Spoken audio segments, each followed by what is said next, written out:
Hola, ¿cómo están? Hoy vamos a desarrollar una parte de la unidad número 14 que tiene que ver con núcleo interfásico y ciclo celular. Vamos a hablar del núcleo interfásico, de sus componentes, de su envoltura nuclear.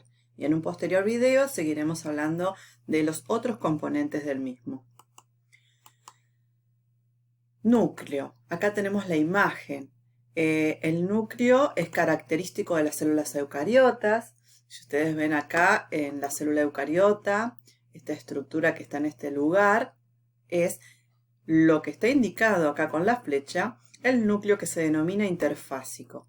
Cuando vean el video que relata lo que es el ciclo celular, van a entender por qué estamos hablando de núcleo interfásico.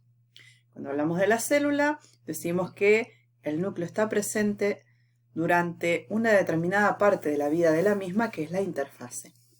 ¿Cómo está conformado el núcleo? Como ven acá, lo vamos a ver en forma sintética en este momento y después vamos a ir desarrollando más, por una envoltura nuclear.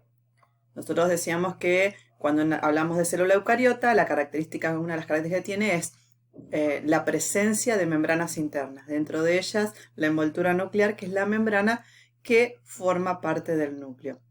Esta envoltura nuclear, como observan acá, tiene una membrana nuclear interna, una membrana nuclear externa, entre ambas membranas el espacio perinuclear y apoyado, y acá se observa en color negro, sobre lo que es la membrana nuclear interna, la lámina nuclear. La lámina nuclear es un tipo de filamento intermedio del citoesqueleto formado por proteínas que se denominan laminina. En el interior del núcleo vamos a encontrar obviamente el nucleoplasma, que es similar a lo que es el citoplasma o citosol de la célula, pero acá estamos hablando del contenido dentro del núcleo. Se encuentra el material genético, que es el ADN, y luego vamos a ver que este ADN está en forma de cromatina y se la puede encontrar en forma de heterocromatina o de eucromatina. También una zona que se ve más oscura, que se denomina nucleolo, que es el lugar, después vamos a ver, donde se sintetizan los ribosomas. Y una característica muy importante que tiene esta envoltura nuclear es que presenta poros nucleares. Presentan una estructura proteica que va a permitir la entrada y salida de grandes sustancias. Y la membrana nuclear externa de esta envoltura nuclear que les hablé hoy tiene la particularidad de continuarse con el retículo endoplásmico rugoso. Por eso ustedes pueden observar que en la membrana nuclear externa, dando hacia el citoplasma, pueden encontrarse adosados ribosomas. ¿Cuáles son las funciones del núcleo? Primero que todo, almacenar la información genética. En forma de cromatina está el ADN. Cuando hablamos de la información genética es lo que denominamos el genoma, el conjunto de genes, la información genética que hay. También otra función que tiene es transformar la información que está almacenada en el ADN en forma de ARN, o sea que realizan los procesos de transcripción. Y va a regular las actividades citoplasmáticas a través del producto de la expresión de estos genes que están en el ADN, y lo vamos a ver en un próximo video. Entonces hay una transcripción en moléculas de ARN y los ARNs producen proteínas, que es el proceso de traducción.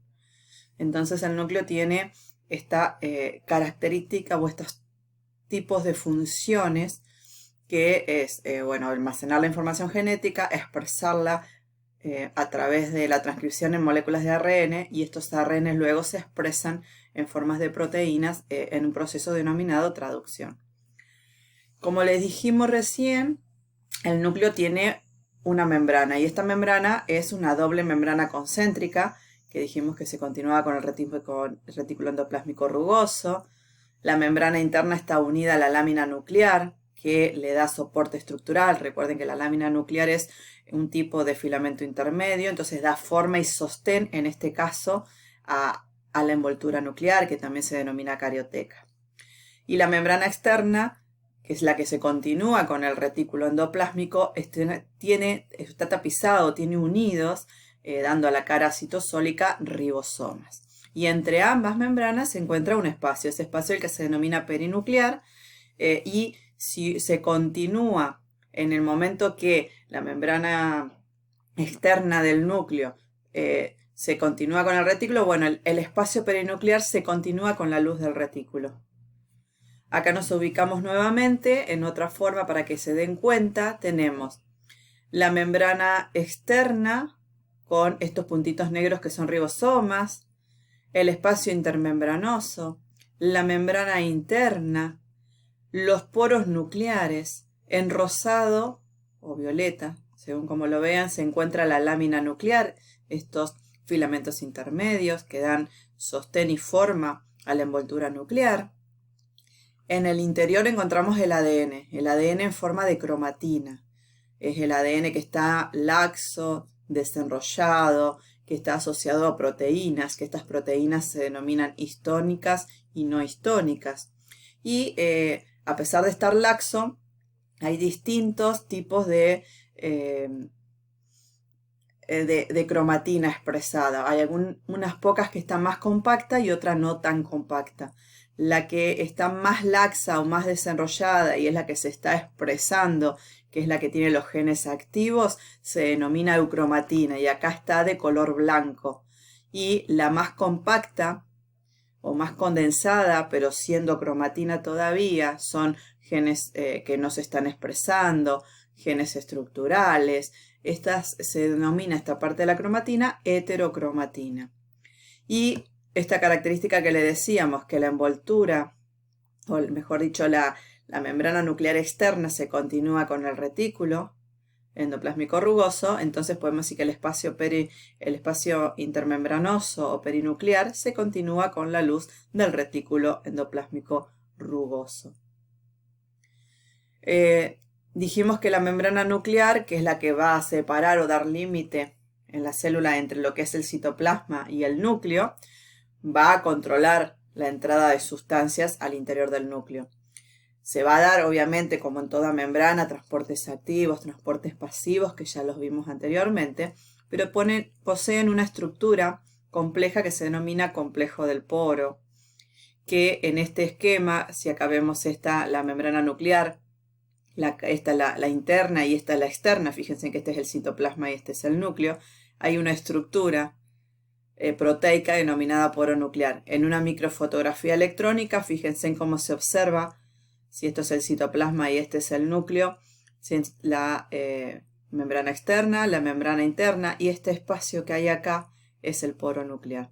Y el poro nuclear es un conjunto de proteínas que se asocian para formar esta estructura. Son 8 columnas proteicas que se ubican de tal manera de atravesar la envoltura nuclear de lado a lado. O sea que hay una columna acá, 2, 3, 4 y así son 8 que van a formar como un túnel que está atravesando la membrana interna y la membrana externa. Hay proteínas de anclajes que van a permitir unir a estas columnas con la membrana porque si no se desarmaría el poro. Y proteínas radiales que nacen desde las columnas y se proyectan hacia el centro del poro, forman como un diafragma, si ustedes se imaginan como si fuera una compuerta de un dique, que se cierran y se abren en determinado momento para permitir el pasaje de sustancias. Y fibrillas proteicas que se proyectan hacia el citosol o hacia el nucleoplasma, fíjense en que acá forman como lo que se denomina una cesta nuclear, o estos filamentos citoplasmáticos que dan al citoplasma, que forman también, son como filamentos. Estas son las fibrillas proteicas que se proyectan tanto hacia el citosol o citoplasma o hacia el nucleoplasma para anclar el poro a la membrana. Entonces todo esto le da a permitir sostén. Entonces, esta estructura, que es el complejo del poro, va a permitir el pasaje de grandes sustancias. Por ejemplo, pueden entrar al núcleo proteínas, pueden salir del núcleo los ARN que se están sintetizando en el núcleo, que van a tener que ir a cumplir función al citoplasma. Habíamos dicho que en el nucleolo se sintetizan los ribosomas. Entonces, las subunidades ribosomales que cumplen función en el citoplasma van a salir a través del poro nuclear. ¿Cómo lo hacen esto? Esto lo hacen todo regulado. Si nosotros acá nos ubicamos que esta es la membrana del núcleo, este es un poro y acá hay otro poro, Nos vamos a ubicar que este es el citosol o citoplasma, este es el núcleo. Tenemos, bueno, estas columnas con las proteínas de anclaje, las fibrillas, que están formando el complejo del poro.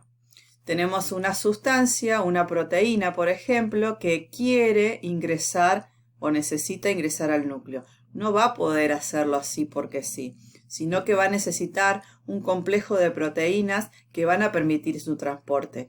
Es el complejo importina, que está formado por una proteína alfa y una proteína beta, que se encuentran sueltas.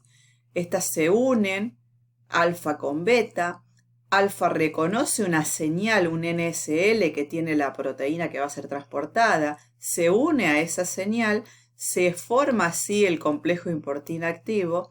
Este complejo importina activo, a través de su subunidad beta de la importina, entra en contacto con las fibrillas que dan hacia el citosol y empieza a viajar al interior del complejo del poro.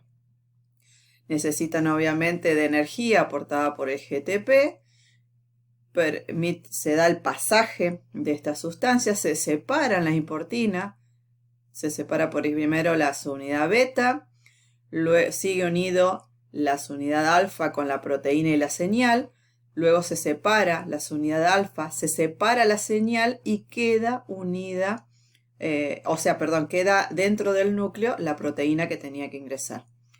Tanto la subunidad alfa y beta de la importina, por otro complejo del poro, salen nuevamente al citosol para poder cumplir funciones. Entonces hay un complejo importina que va a permitir la entrada de sustancias al núcleo. Así como también hay un complejo exportina que va a permitir la salida de sustancias que están en el núcleo al citoplasma. En este caso tenemos en naranja el nucleoplasma, en blanco el citoplasma. Acá está la membrana nuclear, un complejo del poro, otro complejo del poro. Esta es la sustancia que debe salir, puede llegar a, por ejemplo, ser un ARN, puede ser una subunidad ribosomal, tiene la señal de exportación, que en este caso es un triángulo, está reconocido por la exportina, que se une a esta molécula que va a aportar la energía necesaria. Entonces se une la exportina con la carga, con esta molécula que aporta la energía, y así pasa al citoplasma, obviamente necesitando la energía para esto. Por eso vemos acá que el RAN GTP se transforma en GDP, se libera la carga y la exportina queda libre nuevamente para poder volver al núcleo. Y obviamente que esta sustancia RAN de GDP vuelve nuevamente al núcleo, donde nuevamente se va a fosfatar para poder aportar energía en otro proceso de exportación.